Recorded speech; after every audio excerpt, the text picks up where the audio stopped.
body.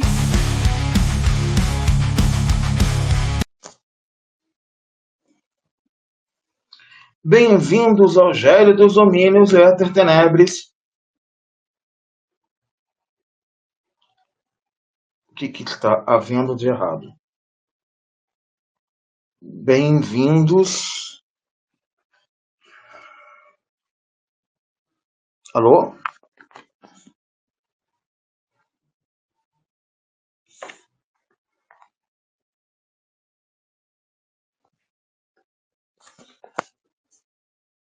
Alô?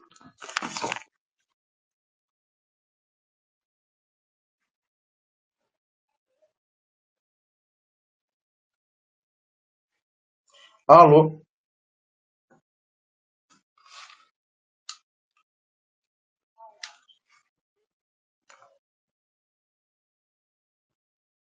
Alô?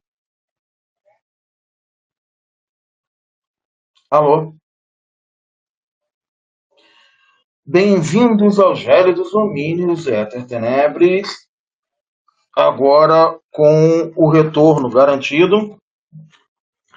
Então, mas nada de cortes. Vai do jeito que está. Vamos então. Vamos para a geometria diferencial do LUGO, a parte 2, né?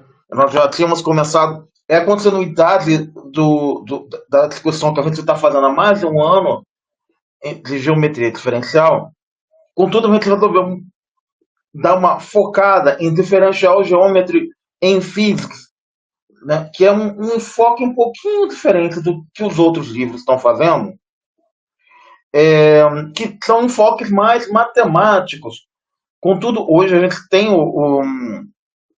aqui o Heraldo Lima explicando matemática um pouco mais básica, o que me permitiu transitar para a geometria diferencial.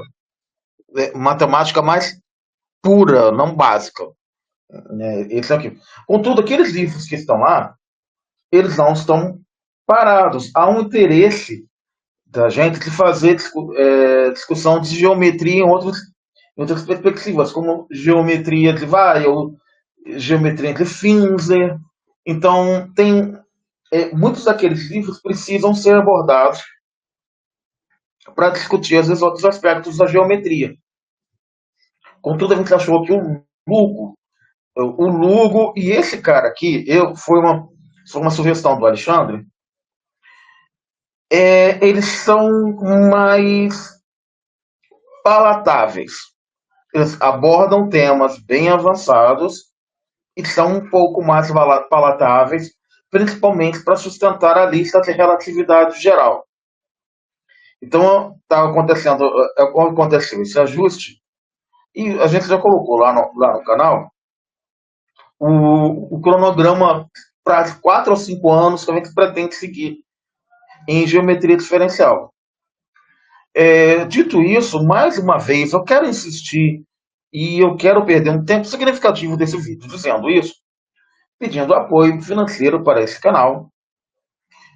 Apoiando esse canal, você está apoiando um astrofísico e um engenheiro de computação quântica que trabalham na fronteira da pesquisa científica hoje em dia. Contudo, estão sem emprego e sem bolsa.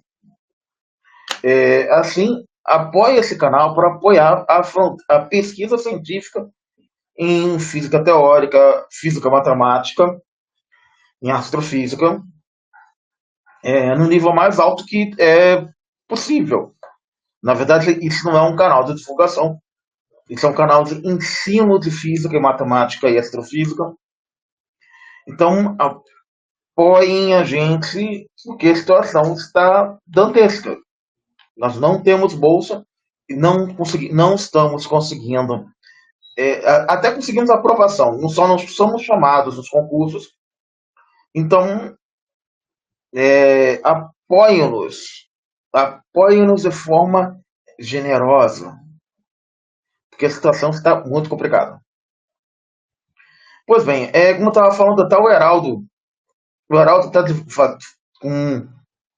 fazendo aí são aulas mesmo, né? Tem até defesa de tese.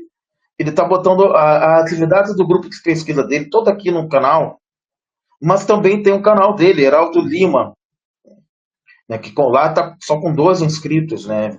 E tem 25 vídeos. Aqui tem muito mais coisa e tal. Mas ele está fazendo um espelho aqui das atividades aqui do canal dele, aqui no canal. Então, isso está. Então, então, nós temos mais material didático sobre geometria diferencial aqui no canal, a partir de agora, com um matemático de verdade e um pesquisador que está envolvido com com a pesquisa em geometria diferencial. Pois bem, então, vendo que a gente anda abordando no Hugo, a gente vai abordar hoje mapas diferenciais. Minha ideia depois é quando a gente for abordar curvas em R3, a gente abordar todas as seções de uma vez. Mas a gente está abordando curvas diferenciais, mapas diferenciais. Esse é um tópico muito importante, tanto na geometria diferencial quanto na topologia, e que encontra uma aplicação muito importante em gravitação. Pois então, vamos lá. Vamos direto para a primeira definição. Sim, eu esqueci de comentar. Está passando aqui embaixo, deixa eu botar, tá aqui embaixo, tem aqui um ponto assim, tanto a citação do livro, como vai passar agora o endereço da loja do canal, onde vocês podem comprar camisas e itens com a logomarca do canal, com material associado ao canal, com estampas associadas ao canal. Então, é mais uma forma de se apoiar o canal. Então, vamos lá. Assim, muito bem.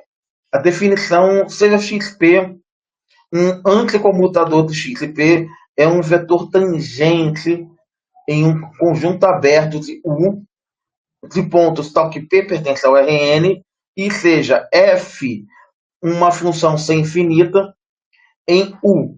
Assim, a derivada direcional de um ponto P na direção de x é definida dessa forma.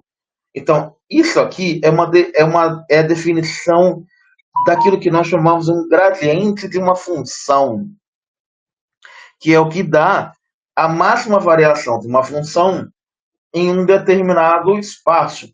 Então, é certamente uma forma de se definir, definir, como é que fala? Definir curvas, né? Você define um, um vetor tangente a partir do gradiente. Então, e é curioso, por exemplo, em teoria de fluidos, fluidos barotrópicos, fluidos irrotacionais, são definidos como gradientes de um campo escalar. Então, definindo o gradiente XP, como está representado aqui na figura, a gente pode definir, inclusive, um campo perpendicular ao gradiente XP. Então, nós temos essa notação, não, gradiente XP é essa derivada aqui, né? Então, a gente... Então, com essa notação de geometria diferencial, a gente pode definir um plano tangente e um plano perpendicular. Isso vai ser bastante útil quando a gente for parametrizar curvas, definir velocidades e definir o triêngulo de Fermat, os referenciais de Frenet, né? A gente vai realmente abordar e usar essas definições aqui de forma extremamente larga, o tempo todo em larga escala, né? Então eu vou definir um mapa diferencial agora como uma aplicação de um espaço de R real n-dimensional em um espaço real m-dimensional, tal que o f de P é um vetor com m componentes no ponto P e o mapeamento ele é bijetivo, né? as coordenadas locais, então eu posso estabelecer coordenadas locais em um espaço real n-dimensional, mas esse vetor é m-dimensional. Então, estou saindo de um espaço real n-dimensional para um espaço real m-dimensional. São n dimensões e m dimensões. Coordenadas no espaço R de n dimensões, e y1, y2 e yn são coordenadas locais no outro espaço, no espaço de real m dimensões. Então, y é um mapa diferencial igual a f de x, onde x são as coordenadas no espaço de n dimensões, e esse mapa ele tem componentes onde i corre, que é o x, i, né? Corre de 1 a n e j corre de 1 a m. Então, eu estou pegando o vetor em n dimensões, no espaço real de n dimensões, e estou mapeando ele em um outro vetor no espaço real de m dimensões.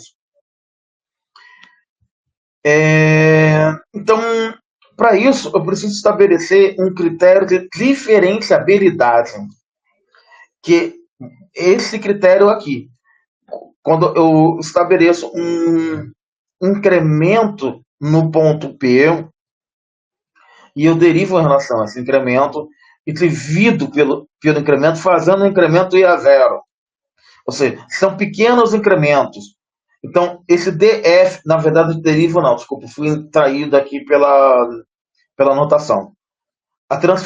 Esse df de P é chamado uma notação jacobiana. Ela está relacionada com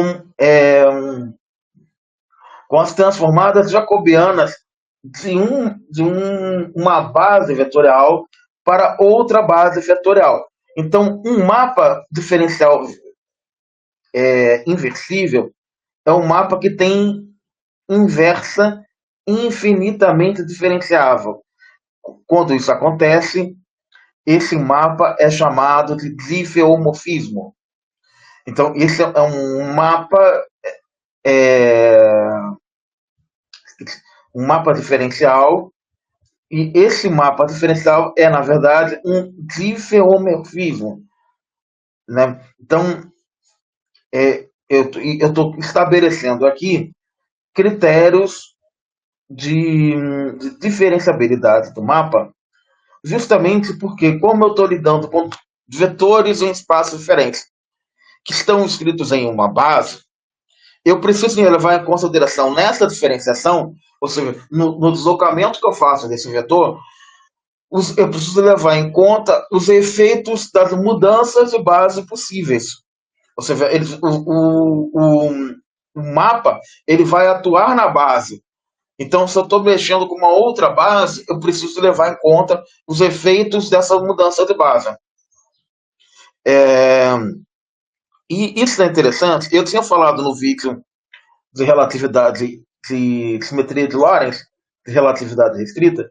Inclusive, eu estou colocando aqui, que foi lá a resenha do livro do Bourguignon, que eu tinha comentado sobre o kernel, sobre propriedades de geometria diferencial do espaço de Lorentz, né? Em que eu defini aqui um kernel, que é quando você pega um mapa diferencial e você aplica ele num vetor, na verdade é num conjunto de vetores, e o resultado, a imagem desse mapa diferencial é zero. Então eu tenho que, para todo Φ alfa pertencente ao R4, eu tenho que este produto escalar nos marcos que foi definido lá no vídeo do Bourguignon, que eu fiz o Bourguignon, ele está sendo aplicado a um conjunto de vetores e está me cuspindo zero. Assim, isso é um produto escalar, como nós definimos lá. Então, esse vetor, esse conjunto de vetores que estão sendo mapeados no zero, eles são chamados de kernel. E assim, as componentes naquele caso, eles estavam comentando sobre a condição de não degenerescência de G. Essa condição implica que necessariamente esse produto escalar, nesse produto escalar, o 1 tem que ser zero, o alfa tem que ser zero.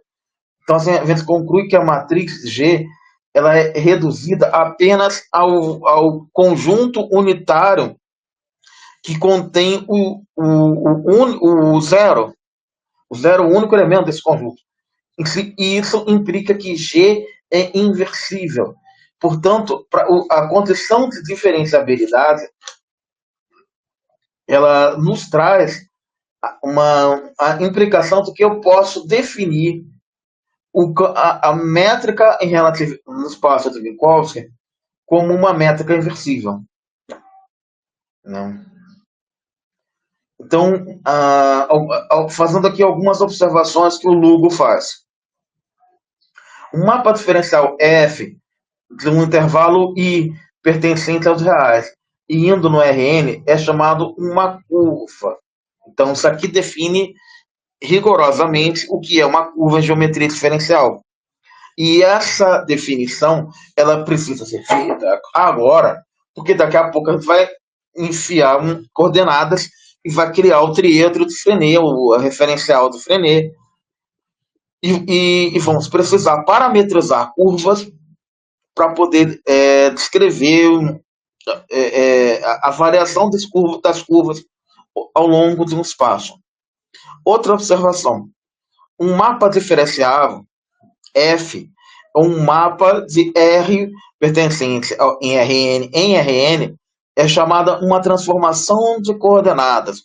Ou seja, a mudança de base que a gente faz na álgebra linear é um mapa, é um diferencial de Rn em Rn.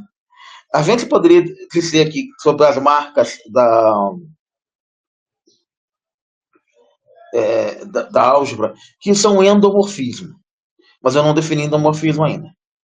Então aí ele faz um exemplo que pega um mapa diferencial de uma base UV pertencente ao R2 e leva em XY né? Cadê? Me perdi. Ué, cadê? Eu repeti a mesma. Ah, sim, eu continuei. Então, o mapa diferencial é RN e tal. Aí vem a parametrização descrita por X, U e V. E aí você tem as componentes desses X, U e V em 3 dimensões.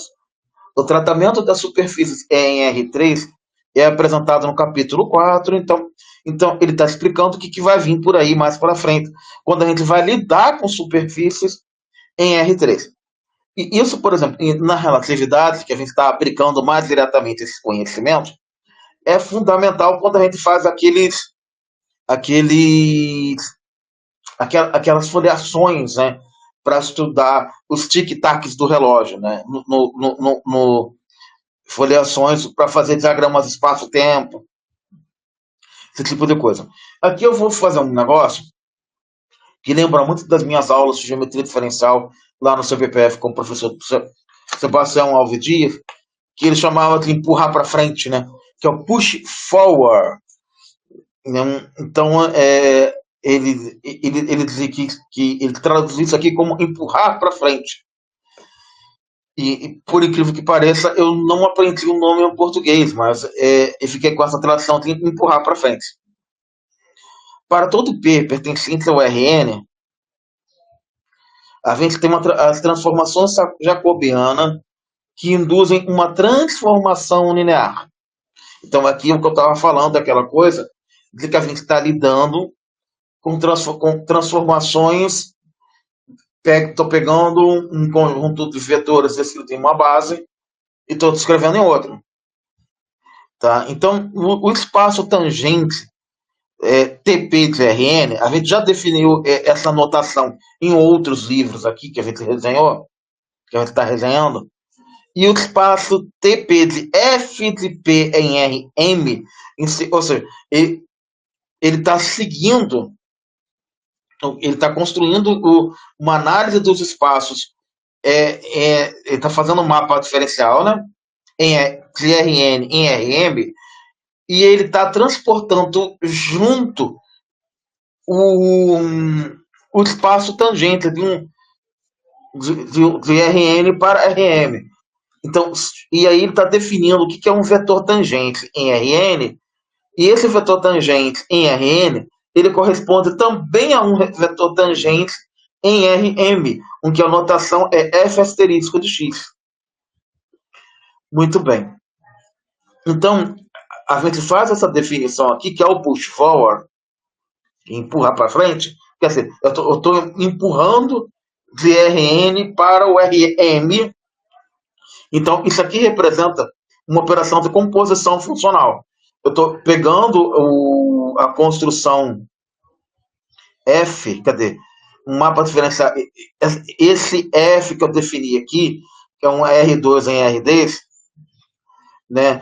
E aí eu estou pegando ele e estou fazendo o quê? Porque eu tô, na verdade, deixa eu ver. Ah, é esse F aqui.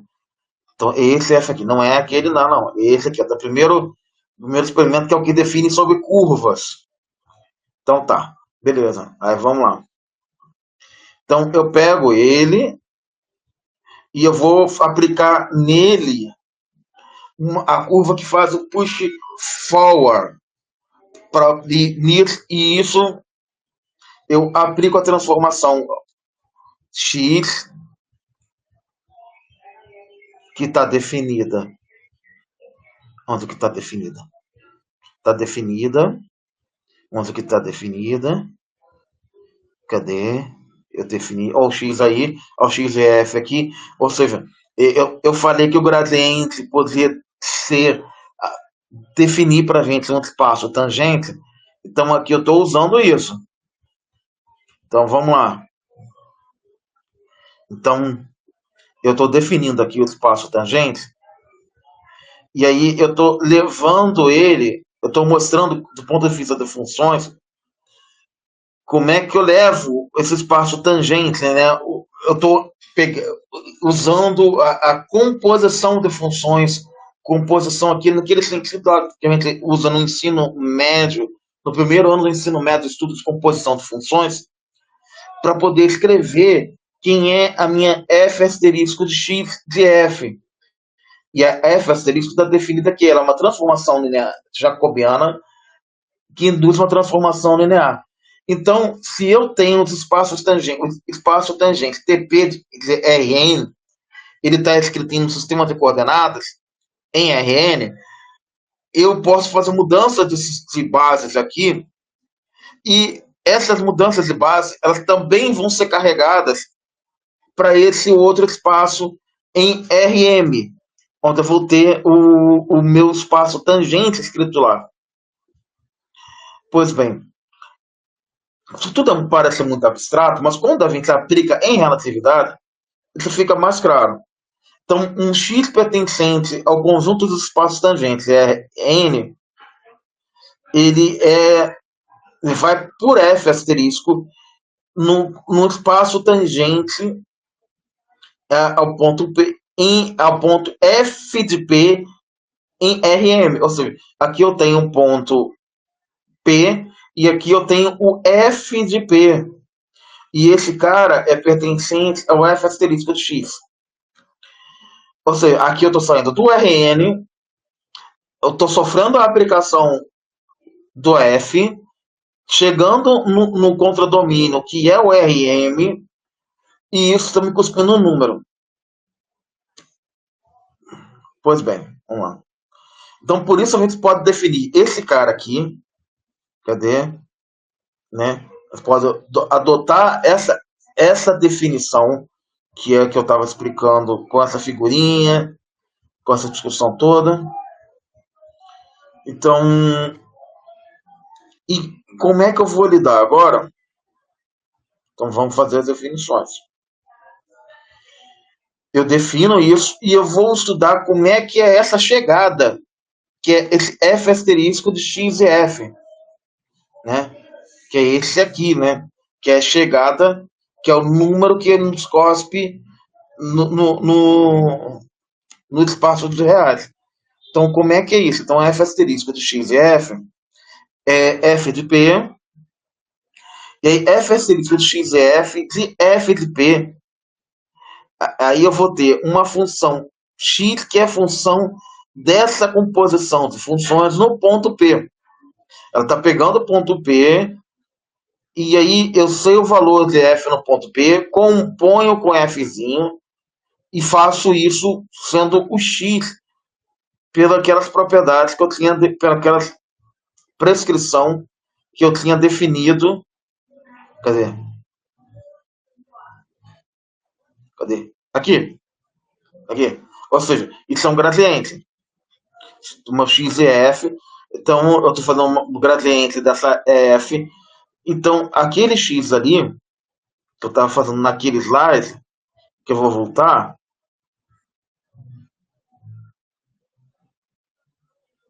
Cadê ele? Aqui. Então, f asterisco x e f é essa composição, é um gradiente dessa composição de função. Pois bem, então o fzinho, ele pertence a esse conjunto de f estilizado, f caligráfico, né, em Rm. Então aí eu volto para lá. Então cadê, né, o fzinho, esse fzinho, essa parte final desse diagrama, ele está saindo de Rm e indo para R. Logo, ele vai me dar um número real. Então, na verdade, o que eu estou fazendo aqui é a reconstrução desse diagrama. Né? Então, beleza, isso aqui eu já expliquei. Então, nesse sentido, a estrutura desse gradiente ela é dada por essa composição. Isso aqui é uma composição funcional, como eu já disse, nos marcos, uma composição funcional lá do ensino médio, aplicado em f asterisco de x e f. E isso equivale a uma construção de uma base para um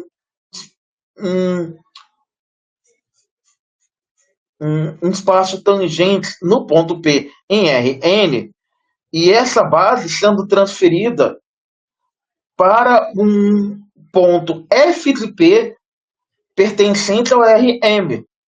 Então eu tenho aqui um vetor tangente, que é um operador gradiente, e que na física, na mecânica quântica, por exemplo, pode ser interpretado como o operador momento, e aqui também. Só que aqui seria o operador momento no ponto P em Rn. E aqui é o mesmo operador momento, só que transferido para o ponto f de P em Rm. Né? Então aí eu tenho o meu mapa diferencial estabelecido.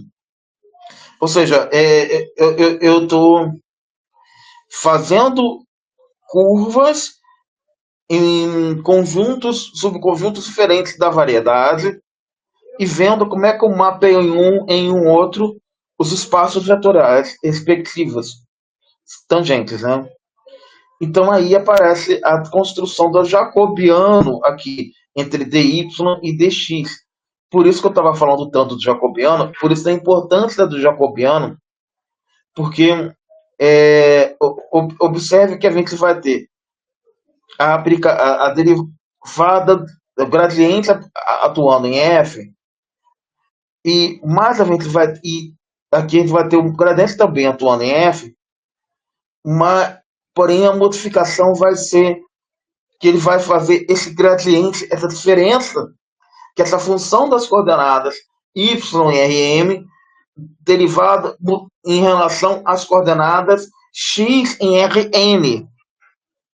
Então, aí com isso, eu tenho como que eu estou transportando o gradiente de Rn para Rm e como é que ele se modifica de acordo com essas coordenadas, com essa transformação de coordenadas, que é uma transformação jacobiana, com todas as propriedades, uma transformação jacobiana que a gente vê lá no cálculo diferencial. Então, a gente pode escrever um teorema que seja dada uma função f de Rn em Rm e uma função de Rm em Rp. Essas duas funções são mapeamentos aí Goff. É exatamente a definição da composição funcional, né? Que eu saio de uma função f que tem como domínio Rn, e chega em Rm como contradomínio, porém G tem Rm como domínio e chega em Rp como contradomínio. Então tem essa composição de funções. E aí essa composição de funções obedece a esse. Como que eu vou. O termo não é conjugação. Asterístico, esse ponto asterístico ali embaixo tem um nome de conjugação. É uma conjugação. Beleza. Então eu vou demonstrar esse teorema da seguinte forma. Eu vou considerar um vetor x pertencente ao espaço tangente real em Rn, e f é uma função suave, quer dizer, ela é infinitamente derivada, que vai de Rp em R. Então, todas essas coisas aqui, na verdade, são a construção deste diagrama aqui. Eu estou. Como é que fala? Quando você pega uma coisa e desmonta. Eu estou analisando esse diagrama aqui com toda essa discussão matemática que eu estou fazendo. Então, seria até bom fazer com esse diagrama sempre o tempo todo do lado. Né? Cadê? Aonde que eu tô? Nossa, eu sempre me perco. Eu consigo me perder nas minhas próprias anotações. Tá bom, então. O que eu tô fazendo aqui? Peraí. Então tá, tô no F. Peguei a função f de Rp e foi em R. Então tá. Então a minha. A minha GOF conjugada de x e f equivale à minha GOF sem conjugação, sendo composta com a função f de Rp em R e sendo composta então com x. Então, né, e isso vai que a minha GOF asterisco x de f, eu reescrevo isso aqui, mas eu pego esse parêntese aqui, tá? E eu boto para fora. E eu pego e aí eu escrevo, ou seja, eu estou dizendo que tanto faz eu compor primeiro aqui ou compor primeiro aqui, que o resultado é o mesmo. Ou seja, tanto a composição GF, GOF, como F, GOF, ou seja, FO, GOF, é igual a FOG, FOGOF. Né? Eu estou considerando o sinalzinho de composição como o som do O, assim que eu estou lendo. Então, essa composição G-O-F, né? Então, estou aplicando primeiro o F, depois eu aplico o G. GOF. Depois eu aplico a F minúsculo. F. Então, fica FO, GOF. E aqui fica FOG, OFF. Então, FOG, OFF. Eu estou fazendo essa anotação. O G ficou uma fechadinha, FOG, OFF. Para interpretar que e tá fechado esse fechamento aqui, né? Que aqui que tá fechando, que esse cara aqui tá sendo feito primeiro. E isso, e aí quando eu boto isso equivale ao F maiúsculo asterisco de x abrigado em fog, né? Então eu continuo ali e aí essa composição que foi definida no meu mapeamento, tem esse resultado aqui, né? Então, ao fim, a gente chega ao que a gente estava pretendendo demonstrar. Sendo assim, fica demonstrado. Com isso está demonstrado, né, como queríamos demonstrar, esse teorema está demonstrado. Bem, ninguém nunca comenta nada, mas como tem bastante pessoal do Geometria Diferencial acompanhando o canal agora, imagino que alguém possa comentar alguma coisa. Então, por favor, fique à vontade. Esse é o momento aqui de vocês comentarem. E aí eu vou encerrando para isso não ficar muito longo, já está com 35 minutos. E antes de encerrar, eu estou mostrando aqui as camisas que estão lá na loja do canal Éter Tenebres. Ah, tá passando aqui embaixo, além da citação do livro do Lugo, aqui, essa parte que vai passar agora, quer ver? Aqui depois os tracinhos, esse umapenca.com traço a Éter Tenebres é a loja do canal, onde nós estamos vendendo camisas com motivos do espaço e particularmente com os símbolos do canal. Então, eu quero pedir encarecidamente, insistentemente, irritantemente, que vocês colaborem, comprem com as camisas para manter, eu repito, a pesquisa científica e a vida de dois pesquisadores, um em astrofísica, que sou eu, e um engenheiro quântico, que é uma raridade nesse país. Poucas pessoas, quase não existem engenheiros quânticos, né? Pessoas que estão pensando em aplicar informação quântica, em construir um computador quântico, e essa é a raridade do nosso amigo Alexandre. É um cara que pega a física matemática de vanguarda e tenta aplicar uma tecnologia a ela, né? Então, apoiem-nos. É, Hoje em dia, nós não contamos com o apoio governamental de tipo nenhum. Deveríamos contar, mas não estamos nem em posições, em instituições, nem com bolsas. Assim, eu queria também lembrar, hoje, daqui a pouquinho, às 19 horas, estou gravando agora esse vídeo, são 16h19, ele deve subir até às 17. E logo em seguida, às 19 horas, nós temos mais uma live do Elael, o estado da arte de gravitação quântica e Sugra e Luke Quantum Gravity. A Sugra é uma derivação direta, uma gravidade diretamente derivada das teorias das supercordas, também é conhecida como supergravidade. E a Loop Quantum Gravity é a principal teoria de gravidade quântica do momento. Ou seja, você tem uma teoria de gravidade quântica que é derivada do cenário de física de partículas e uma teoria de gravidade quântica que é derivada mais diretamente da comunidade de gravitação. Pois bem, me parece que isso aqui está encerrando. Então, quero agradecer a vocês. Eu quero insistir que vocês comprem as nossas camisas. E eu vou encerrando por aqui com a nossa saudação. Sejam sempre bem-vindos aos gélidos domínios de Éter Tenebres.